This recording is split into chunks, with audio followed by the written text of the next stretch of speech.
24 de julio de 1823. El aire sobre el lago de Maracaibo es una sopa densa, quieta y húmeda, bajo un sol que castiga sin piedad. A bordo del bergantín Independiente, el silencio es tan pesado que se puede sentir. En la cubierta, el almirante José Prudencio Padilla, un hombre de piel oscura y uniforme desgastado por la guerra, observa el horizonte con una calma que desafía la lógica. A su alrededor, su tripulación, una amalgama de rostros negros, mulatos, zambos e indígenas, espera, con los músculos tensos y las manos aferradas a machetes y fusiles. En la distancia, la flota del Imperio Español se despliega majestuosa y arrogante, con más barcos, más cañones y más hombres. Es una fuerza superior en todos los sentidos, bloqueando la única salida al mar. Padilla baja su catalejo, su mirada no refleja miedo, solo un cálculo frío y preciso. Un gesto casi imperceptible de su cabeza es la única orden. Un joven tamborilero negro rompe el silencio con un ritmo de ataque frenético. Un grito de guerra ensordecedor estalla desde cientos de gargantas y la pequeña flota patriota se lanza de frente hacia el gigante. El destino de un continente entero depende de la mente de este estratega negro.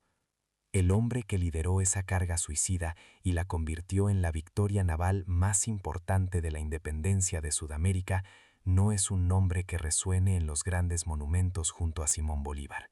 Se llamaba José Prudencio Padilla, y su historia no fue simplemente olvidada, fue sistemáticamente borrada.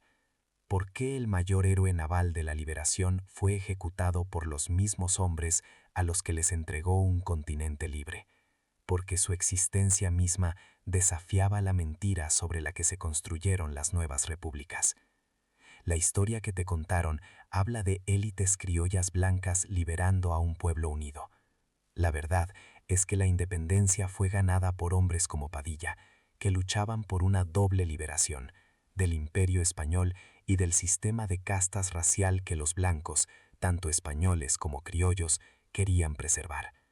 Su historia demuestra que la independencia no eliminó el racismo, simplemente cambió de amos, y su borrado fue un acto político para asegurar que el poder nunca cayera en manos de quienes realmente ganaron la guerra. Esto no fue un detalle perdido en la historia, fue un proyecto deliberado de borrado. Si crees que verdades como la del almirante Padilla merecen ser desenterradas y expuestas, deja tu like ahora. Es la forma de decirle al algoritmo que estas historias importan y deben ser contadas. Para entender cómo un héroe se convirtió en una amenaza, debemos viajar a principios del siglo XIX. El virreinato de la Nueva Granada, que hoy conocemos como Colombia, Venezuela, Ecuador y Panamá, era un hervidero. El imperio español, herido de muerte en Europa por las guerras napoleónicas, perdía el control de sus colonias. Las élites criollas, los blancos nacidos en América, vieron su oportunidad y declararon la independencia. Pero la guerra fue larga, salvaje y desesperada. En este caos nació una nueva y frágil nación, la Gran Colombia, un gigante inestable que necesitaba héroes militares para sobrevivir, pero que temía profundamente lo que esos héroes representaban para el viejo orden social. Ese viejo orden era una pirámide brutalmente simple, construida sobre la raza. En la cima, los blancos peninsulares y criollos controlaban la tierra, la ley y el poder. Debajo de ellos, una inmensa mayoría de pardos, personas de ascendencia africana y europea como Padilla, indígenas y negros esclavizados. Los pardos eran técnicamente libres, pero el sistema les negaba el acceso a la educación, a los altos cargos públicos y sobre todo al mando militar. Sin embargo, la guerra lo cambió todo. Desesperados por soldados, los líderes patriotas prometieron libertad a los esclavos y ascenso social a los pardos a cambio de su sangre. Crearon así un ejército multirracial, una máquina de guerra formidable que luchaba por un ideal de libertad. El problema, el secreto que nadie se atrevía a decir en voz alta, era que la élite blanca que dirigía la revolución no tenía ninguna intención de compartir el poder con los hombres que estaban muriendo por ella.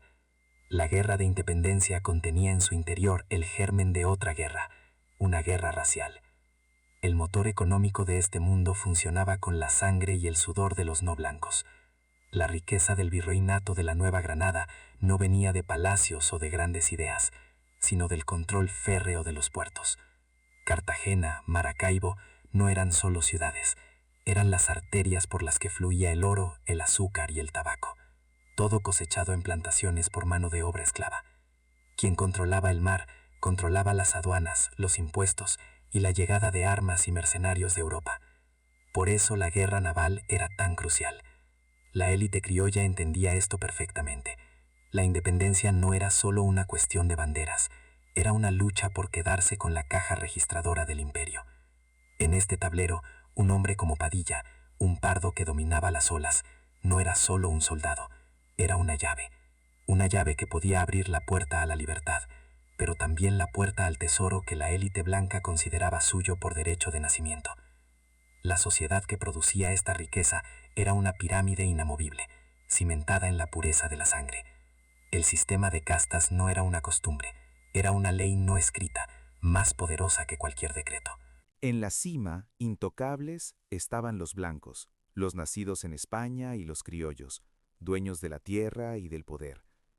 Debajo de ellos, una inmensa y fragmentada mayoría, indígenas, negros esclavizados, y en el medio, los pardos. Hombres como Padilla, nacidos de uniones mixtas, eran técnicamente libres, pero esa libertad era una jaula.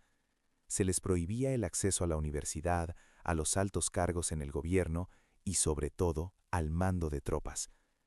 Un pardo podía ser valiente, inteligente y leal, pero el color de su piel era un techo de cristal, diseñado para que nunca pudiera mirar a un blanco a los ojos como un igual.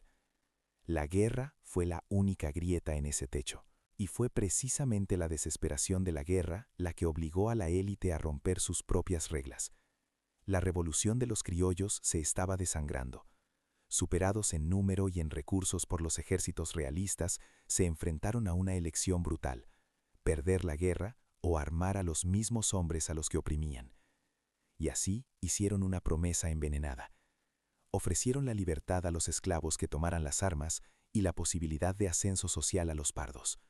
De repente, el ejército patriota se transformó en una fuerza multirracial, una legión de hombres que luchaban por algo mucho más profundo que la independencia de una élite lejana. Luchaban por su propia libertad, por la dignidad de sus familias. El problema, el secreto a voces en los salones de Bogotá y Caracas, es que los líderes blancos como Bolívar necesitaban sus cuerpos para la guerra, pero temían profundamente sus ideas para la paz. Ese miedo tenía un nombre: pardocracia, el gobierno de los pardos. Para la élite criolla, esta era una pesadilla mucho más aterradora que el dominio español.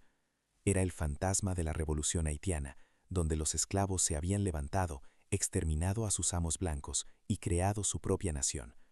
Este terror racial era el verdadero motor oculto de la política de la independencia. Cada victoria de un oficial pardo, cada acto de valentía de un batallón negro, era celebrado en público, pero visto con pánico en privado. Y José Prudencio Padilla no era solo un oficial pardo, era el más brillante, el más popular, el más querido por las tropas. Se estaba convirtiendo en el símbolo viviente de que la pardocracia no era una fantasía, sino una posibilidad real. Y por eso, desde el momento de su mayor triunfo, su destino no fue ser celebrado como un libertador, sino ser marcado como una amenaza que debía ser neutralizada. Tras la victoria total en Maracaibo, José Prudencio Padilla no regresó como un simple general, sino como una leyenda viva, un semidios para las tropas de pardos, negros e indígenas que veían en él la prueba de que un mundo nuevo era posible. Fue aclamado en las calles, y en un gesto que parecía un reconocimiento a su poder, fue nombrado senador de la nueva república.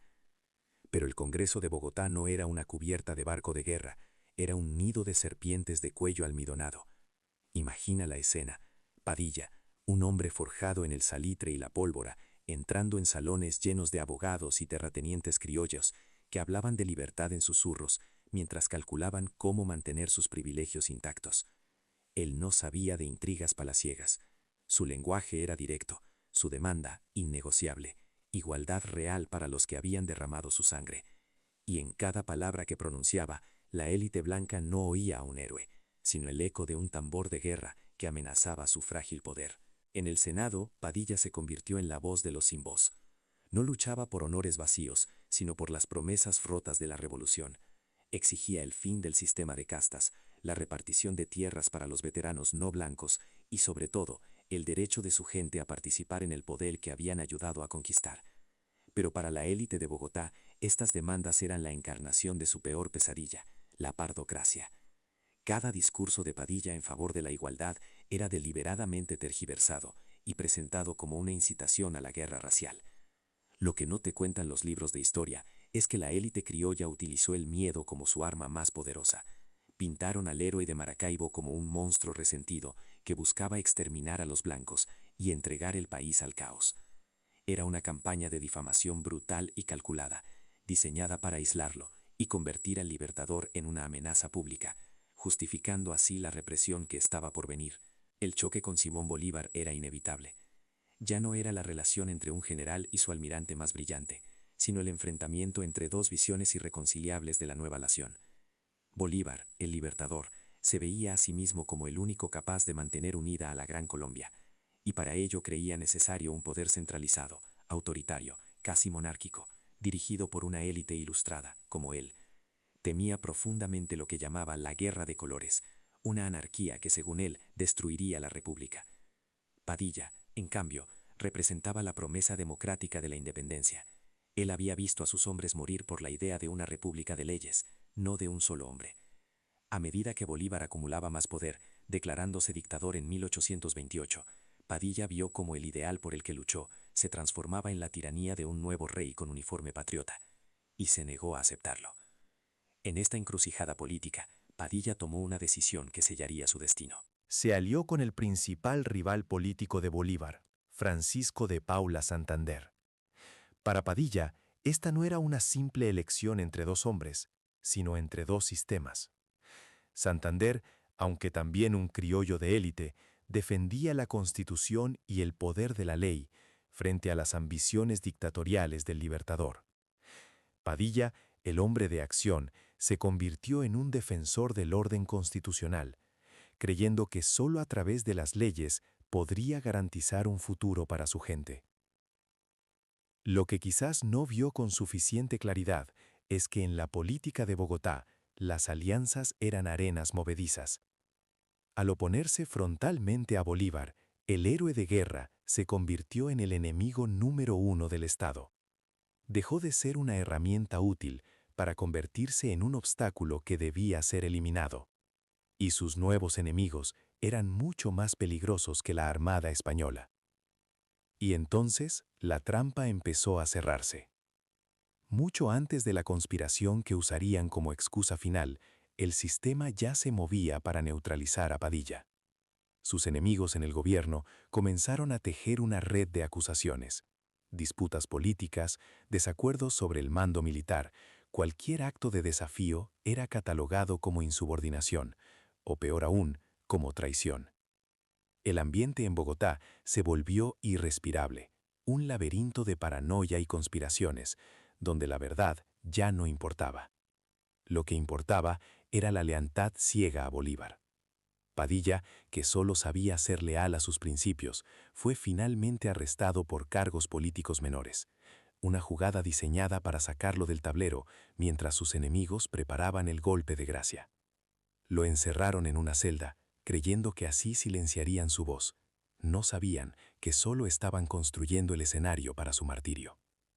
La noche del 25 de septiembre de 1828, mientras un grupo de conspiradores asaltaba el Palacio Presidencial en Bogotá en un intento de asesinar a Bolívar, José Prudencio Padilla se encontraba encerrado, bajo llave, en una prisión militar.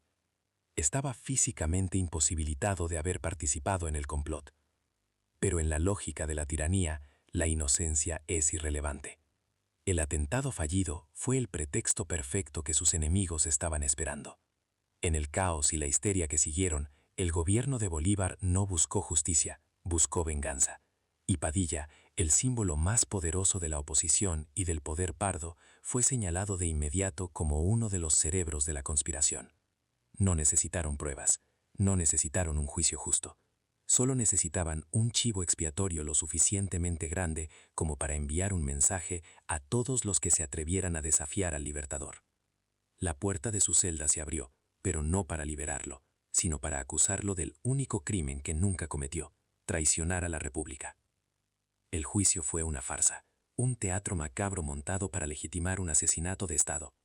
El tribunal, presidido por el general Urdaneta, un leal incondicional de Bolívar, ignoró todas las pruebas que exculpaban a Padilla. Se basaron en testimonios forzados, en rumores, y en la acusación de un solo hombre, Pedro Carujo, uno de los verdaderos conspiradores que, para salvar su propia vida, señaló al almirante como el líder intelectual. No importaba que Padilla estuviera en prisión. No importaba su historial de lealtad. La sentencia ya estaba escrita antes de que comenzara el juicio. Lo declararon culpable de traición y lo condenaron a la pena capital. La élite criolla, que una vez lo necesitó para ganar la guerra, ahora lo necesitaba muerto para asegurar la paz, su paz. Una paz construida sobre la exclusión y el miedo. El héroe de Maracaibo había sido oficialmente convertido en el traidor de Bogotá, y la maquinaria del Estado se puso en marcha para ejecutar la sentencia con una celeridad que delataba el pánico. La noticia de la condena se extendió como un incendio por Bogotá. Para los seguidores de Padilla, para las miles de familias pardas y negras que lo veían como su única esperanza, fue una declaración de guerra. La república por la que habían luchado les estaba diciendo, sin rodeos, que no había lugar para ellos en el poder. La ejecución de su líder no era solo la muerte de un hombre, era la muerte de un sueño, el sueño de una nación verdaderamente igualitaria. La élite, por otro lado, respiró aliviada. Al eliminar a Padilla, no solo se deshacían de un rival político formidable, sino que enviaban un mensaje aterrador a cualquiera que se atreviera a desafiar el nuevo orden. Estaban decapitando el movimiento de la pardocracia antes de que pudiera nacer, asegurándose de que el poder, la tierra y la riqueza permanecieran firmemente en manos blancas. La muerte del almirante era una necesidad política para la supervivencia de su mundo. Y es aquí donde la historia que te contaron se desmorona por completo. Esto es mucho más que una simple traición. Si te das cuenta de la magnitud de lo que intentaron enterrar, suscríbete al canal, porque cada video que hacemos es un acto de rescate contra el olvido. El 2 de octubre de 1828, el día amaneció gris sobre Bogotá. Escoltado por soldados que una vez habrían luchado a su lado, José Prudencio Padilla caminó con una dignidad que desarmaba a sus verdugos. Le habían quitado sus medallas, pero se negó a quitarse el uniforme de almirante de la República. Era un acto final de desafío, un recordatorio silencioso de quién era y de lo que había hecho por esa nación, que ahora se disponía a asesinarlo. Mientras cruzaba la Plaza Mayor, una multitud contenía la respiración. Había rostros llenos de rabia, de tristeza, de impotencia. Eran los rostros de su gente, los pardos, los negros, los veteranos olvidados. Frente al pelotón de fusilamiento, se negó a que le vendaran los ojos. Quería mirar a la muerte de frente, como había mirado a la flota española en Maracaibo. El oficial al mando dio la orden, pero las manos de los soldados temblaban. Estaban a punto de disparar contra una leyenda. En el silencio tenso que precedió a la descarga, la voz de Padilla resonó en toda la plaza, clara y firme. ¡Viva la República! ¡Viva la libertad! No fueron las palabras de un traidor, sino el testamento de un patriota. Las balas impactaron. Su cuerpo cayó, pero la humillación no había terminado. Por orden expresa del gobierno, su cadáver fue colgado en la horca, expuesto públicamente como una advertencia brutal. Querían que todos vieran el destino que le esperaba a un pardo que se atrevía a soñar con el poder. Querían borrarlo. Pero con ese acto, lo convirtieron en un mártir inmortal. La ejecución de Padilla no salvó a la Gran Colombia. Al contrario, aceleró su desintegración. La herida abierta por esa injusticia envenenó la confianza en el proyecto bolivariano, y apenas 2 años después, la nación se fracturó para siempre. Pero el borrado de su legado fue un éxito. La historia oficial, escrita por los vencedores, lo redujo a una nota a pie de página. Un marino competente, pero un político ambicioso y traidor. Su lucha por la igualdad racial fue convenientemente eliminada de los libros, porque admitirla habría significado reconocer la profunda hipocresía sobre la que se fundaron las nuevas repúblicas. Se construyó el mito de un Bolívar intachable, un libertador para todos, Y para que ese mito sobreviviera, Padilla tenía que morir 2 veces, primero por las balas y luego por el olvido. Y es precisamente esta segunda muerte, la del borrado, la que hemos venido a combatir hoy. Tras la victoria total en Maracaibo, José Prudencio Padilla no regresó como un simple general, sino como una leyenda viva, un semidios para las tropas de pardos, negros e indígenas que veían en él la prueba de que un mundo nuevo era posible. Fue aclamado en las calles, y en un gesto que parecía un reconocimiento a su poder, fue nombrado senador de la nueva república. Pero el Congreso de Bogotá no era una cubierta de barco de guerra, era un nido de serpientes de cuello almidonado. Imagina la escena. Padilla, un hombre forjado en el salitre y la pólvora, entrando en salones llenos de abogados y terratenientes criollos que hablaban de libertad en susurros, mientras calculaban cómo mantener sus privilegios intactos. Él no sabía de intrigas palaciegas. Su lenguaje era directo, su demanda innegociable. Igualdad real para los que habían derramado su sangre. Y en cada palabra que pronunciaba, la élite blanca no oía a un héroe, sino el eco de un tambor de guerra que amenazaba su frágil poder.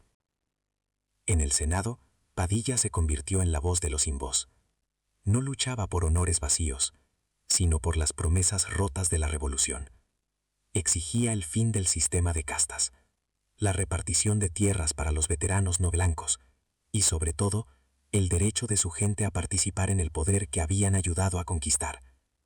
Pero para la élite de Bogotá, estas demandas eran la encarnación de su peor pesadilla, la pardocracia.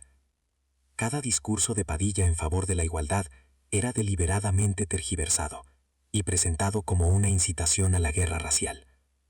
Lo que no te cuentan los libros de historia es que la élite criolla utilizó el miedo como su arma más poderosa. Pintaron al héroe de Maracaibo como un monstruo resentido que buscaba exterminar a los blancos y entregar el país al caos. Era una campaña de difamación brutal y calculada, diseñada para aislarlo y convertir al libertador en una amenaza pública, justificando así la represión que estaba por venir. El choque con Simón Bolívar era inevitable. Ya no era la relación entre un general y su almirante más brillante, sino el enfrentamiento entre dos visiones irreconciliables de la nueva nación. Bolívar, el libertador, se veía a sí mismo como el único capaz de mantener unida a la Gran Colombia, y para ello creía necesario un poder centralizado, autoritario, casi monárquico, dirigido por una élite ilustrada, como él. Temía profundamente lo que llamaba la Guerra de Colores, una anarquía que, según él, destruiría la República. Padilla, en cambio, representaba la promesa democrática de la independencia. Él había visto a sus hombres morir por la idea de una república de leyes, no de un solo hombre. A medida que Bolívar acumulaba más poder, declarándose dictador en 1828, Padilla vio cómo el ideal por el que luchó se transformaba en la tiranía de un nuevo rey con uniforme patriota. Y se negó a aceptarlo. En esta encrucijada política, Padilla tomó una decisión que sellaría su destino. Se alió con el principal rival político de Bolívar, Francisco de Paula Santander. Para Padilla, esta no era una simple elección entre dos hombres, sino entre dos sistemas. Santander, aunque también un criollo de élite, defendía la Constitución y el poder de la ley frente a las ambiciones dictatoriales del libertador. Padilla, el hombre de acción, se convirtió en un defensor del orden constitucional, creyendo que solo a través de las leyes podría garantizar un futuro para su gente. Lo que quizás no vio con suficiente claridad es que en la política de Bogotá las alianzas eran arenas movedizas. Al oponerse frontalmente a Bolívar, el héroe de guerra se convirtió en el enemigo número uno del Estado. Dejó de ser una herramienta útil para convertirse en un obstáculo que debía ser eliminado, y sus nuevos enemigos eran mucho más peligrosos que la Armada española. Y entonces la trampa empezó a cerrarse. Mucho antes de la conspiración que usarían como excusa final, el sistema ya se movía para neutralizar a Padilla. Sus enemigos en el gobierno comenzaron a tejer una red de acusaciones, disputas políticas, desacuerdos sobre el mando militar, cualquier acto de desafío era catalogado como insubordinación o, peor aún, como traición. El ambiente en Bogotá se volvió irrespirable, un laberinto de paranoia y conspiraciones, donde la verdad ya no importaba. Lo que importaba era la lealtad ciega a Bolívar.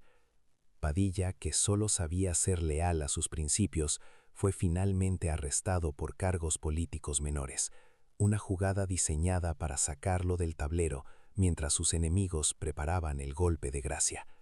Lo encerraron en una celda, creyendo que así silenciarían su voz. No sabían que solo estaban construyendo el escenario para su martirio.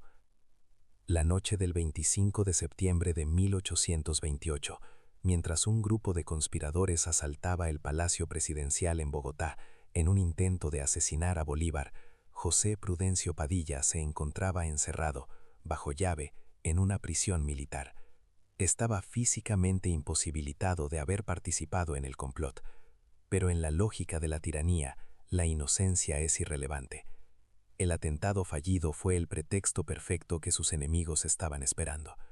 En el caos y la histeria que siguieron, el gobierno de Bolívar no buscó justicia, buscó venganza. Y Padilla, el símbolo más poderoso de la oposición y del poder pardo, fue señalado de inmediato como uno de los cerebros de la conspiración. No necesitaron pruebas, no necesitaron un juicio justo.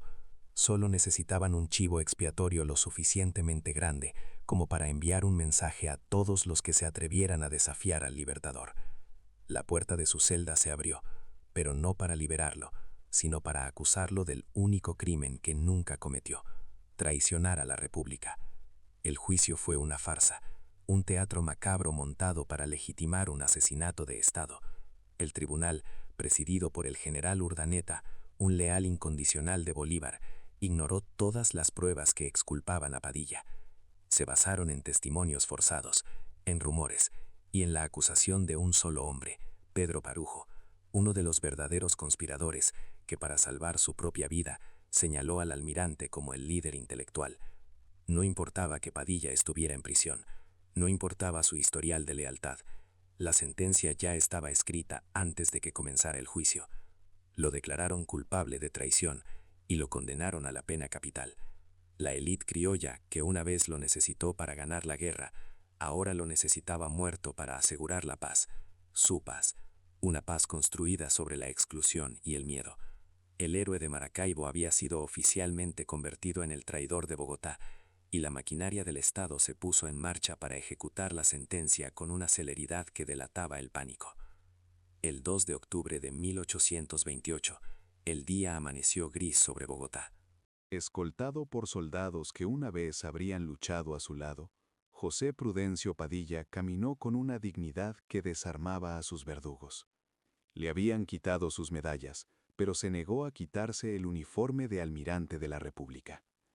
Era un acto final de desafío, un recordatorio silencioso de quién era y de lo que había hecho por esa nación que ahora se disponía a asesinarlo. Frente al pelotón de fusilamiento, se negó a que le vendaran los ojos. Quería mirar a la muerte de frente, como había mirado a la flota española en Maracaibo. Su voz resonó en toda la plaza, clara y firme. ¡Viva la República! ¡Viva la libertad! No fueron las palabras de un traidor, sino el testamento de un patriota. Las balas impactaron. Su cuerpo cayó, pero la humillación no había terminado. Por orden expresa del gobierno, su cadáver fue colgado en la horca, expuesto públicamente como una advertencia brutal. La ejecución de Padilla no salvó a la Gran Colombia. Al contrario, aceleró su desintegración. La herida abierta por esa injusticia envenenó la confianza en el proyecto bolivariano y apenas 2 años después la nación se fracturó para siempre. Pero el borrado de su legado fue un éxito. La historia oficial, escrita por los vencedores, lo redujo a una nota a pie de página. Un marino competente, pero un político ambicioso y traidor. Su lucha por la igualdad racial fue convenientemente eliminada de los libros, porque admitirla habría significado reconocer la profunda hipocresía sobre la que se fundaron las nuevas repúblicas. Se construyó el mito de un Bolívar intachable, un libertador para todos, y para que ese mito sobreviviera, Padilla tenía que morir 2 veces, primero por las balas y luego por el olvido. Y es precisamente esta segunda muerte, la del borrado, la que hemos venido a combatir hoy.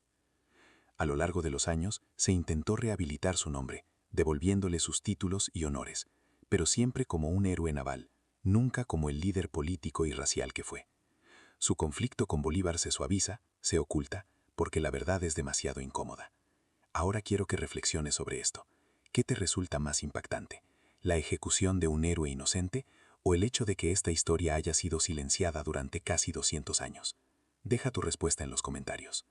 La historia de Padilla demuestra que la independencia no fue una revolución de libertad para todos, sino una transferencia de poder que mantuvo intactas las viejas jerarquías raciales. Recordarlo no es solo un acto de justicia histórica, es una declaración de que la memoria puede ser un arma contra las mentiras que sostienen el presente. Recordar es resistir. El asesinato de José Prudencio Padilla no terminó con las balas del pelotón de fusilamiento. Ese fue solo el comienzo de su segunda muerte, la más duradera, el borrado de su memoria. Inmediatamente después de su ejecución, la maquinaria del Estado se puso en marcha para reescribir la historia. Los informes oficiales, redactados por sus antiguos aliados, lo cimentaron como un traidor ambicioso, un hombre resentido cuya sed de poder amenazaba con desatar una guerra de razas. Los libros de texto que se escribieron en las décadas siguientes minimizaron deliberadamente su genio en Maracaibo, convirtiendo la victoria naval más importante de la independencia en una simple nota a pie de página de las campañas terrestres de Bolívar. Su lucha por la igualdad, la verdadera razón de su asesinato, fue completamente eliminada del relato. Se le despojó de su causa, para que las futuras generaciones solo vieran la caricatura de un conspirador, no el mártir de una revolución traicionada. Borrarlo era una necesidad política para sostener el mito fundacional de una república unida y blanca. Este borrado histórico no es una reliquia del pasado, es la arquitectura de muchas de las desigualdades del presente. Al eliminar a Padilla, la élite criolla no solo mató a un hombre, sino que también enterró la idea de que las personas negras y pardas fueron arquitectos de su propia libertad, y no meros receptores pasivos de la benevolencia blanca. Esta narrativa falsa ha perdurado durante 200 años, alimentando el racismo estructural que todavía hoy niega a las comunidades afrodescendientes su lugar en la historia y en el poder. La táctica usada contra él, acusar a un líder que exige derechos de ser una amenaza para el orden y de incitar al caos, sigue siendo una estrategia política vigente en toda América Latina para deslegitimar a los movimientos sociales que desafían el statu quo. La ausencia de Padilla en los monumentos y en las aulas no es un olvido, es un silencio que trabaja activamente para mantener las viejas jerarquías intactas. Por eso, rescatar su nombre es mucho más que un acto de justicia histórica, es un acto de resistencia política. Recordar a José Prudencio Padilla es demoler el mito de una independencia sin fisuras raciales y exponer la verdad incómoda, que la República nació con miedo a la igualdad que pregonaba. Su historia nos obliga a cuestionar quién escribe la historia, y más importante aún, a quién sirve esa historia. Ahora quiero saber tu opinión. ¿Qué te resulta más violento? ¿La ejecución de un héroe inocente o el hecho de que su verdadera lucha haya sido silenciada durante casi 200 años? Deja tu respuesta en los comentarios. Porque la historia de Padilla nos enseña una lección fundamental. El poder no solo se ejerce con ejércitos y leyes, sino también controlando el pasado. Y recuperar la memoria es el primer paso para reconquistar el futuro.